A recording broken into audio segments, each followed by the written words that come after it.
কন্ট্রোলে থাকবে, ডিসি অফিসগুলো তাদের কন্ট্রোলে থাকবে, সংবাদ মাধ্যম তাদের পক্ষে ছাপাই গাইবে। এই তেল মারামারি বহুকাল চলেছে দেশে, এই দেশকে ধ্বংস করেছে এরা।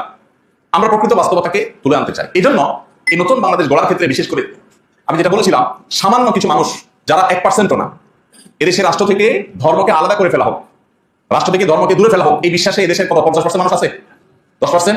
একটা অবাক করার বিষয় কি জানেন? এই জনগণের চেতনা বলে জিগির করা পাবলিককে যদি বলেন যে একটা গণভোট দেন, এরা মরে যাবে, কোনোদিন গণভোট দিবে না। কারণ গণভোট দিলে এরা জানে যে এদেশের ধর্ম, বর্ণ, দল, মত নির্বিশেষে সকল মানুষই ধার্মিক। এদেশ হিন্দুরাও ধার্মিক, মুসলমানরাও ধার্মিক। ধর্ম বিযুক্ত বা ধর্মমুক্ত সংবিধান এটা দেশের মানুষ চায়।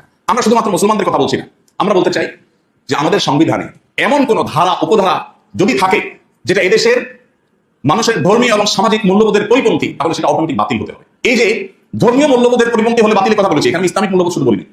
কোন ধর্মের মানুষের ধর্মীয়, এদেশে যত ধর্মের মানুষ বসবাস করে, কোন ধর্মের মানুষের ধর্মীয় মূল্যবোধ পরিপন্থী কোনো কিছু বাস্তবায়ন থাকতে পারবে না। কোনো আইন হতে পারবে না যে আইন